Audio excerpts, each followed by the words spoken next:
The average cost of long-term caregiving is clipping the heels at $100,000 a year. Now with that price tag, think about it. How long could you actually pay for that out of pocket before you run out of money? Now I understand if you're part of the sandwich generation where you're still raising kids that are living at home and you've got parents that need your help and maybe caregiving themselves, it could seem overwhelming to start to figure out, how do I plan for care myself? The worst time you could plan for it is when you need it. Today, I'm going to be tackling the 4 essential questions you need to ask yourself before you embark on that process of long-term care planning. And I'm also going to tackle some of the misconceptions along the way. And if you're not already familiar with some of that, we have 3 other videos we've already dropped. I encourage you to go back and check those out. And also, if you have not already downloaded the guide, it's available in the description, so make sure you grab that. I'm Matt Francina, the People's Advisor. For the last 16 years, I've been simplifying complex planning, helping you protect your health, build your wealth, and secure your legacy. Let's get into it. Only 1 in 3 people have even had the long-term care discussion with their family.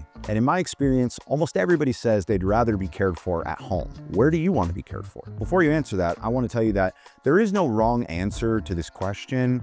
Some of you might rather be in assisted living of some type, and some of you may rather be in the comfort of your own home. But I want to give you some context. Some people answer they want to be in assisted living because there's community there and there's lots of events and things going on. So depending on the family dynamic, that kind of situation may sound better to you. And then when it comes to home care, quite honestly, care almost always starts at home, but many people say that they desire to stay at home indefinitely. You've really got to think about it, which of these 2 feels better. And all of these questions I'm going to ask you today are really in the context of how would you be living your best life during a time of needing care. Once you've decided on where you're going to be cared for, that leaves the question, who is going to provide that care? Now, it is known that caregivers themselves tend to age at a much more rapid pace than the person receiving the care. So when you're thinking about who's going to provide that care, maybe keep that in mind. You can either hire in professional help or you can have some of your family provide that care. If you're the one that jumps to saying, well, I'd much rather have my family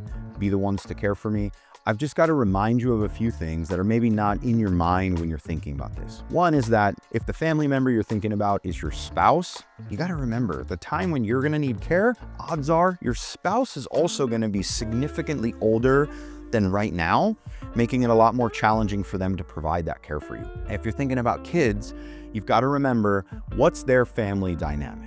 Are they local? Do they have kids they're raising? Does their job allow them to be able to take the time to provide the care that you need?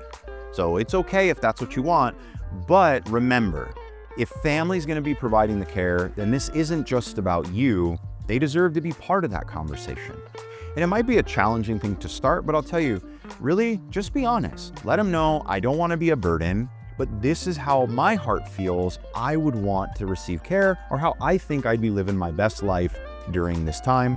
And you guys need to have a conversation and get through those logistics. Whether it's family or professionals, that's all up to you. But what's most important is that you have the conversation. Now, oftentimes, long-term care starts after an event. Now, Medicare only pays for up to 100 days in skilled nursing after a hospital event. And most people don't even get the full 100 days because the condition they're dealing with becomes considered chronic, which is when Medicare stops paying, and it's now considered a long-term care situation. The question is, who's going to pay for it? What I'd like you to do is rate yourself on a scale of 1 to 5. How important is it that your kids and your family do not have to pay for this? 1 means that you're planning on them to pay for everything.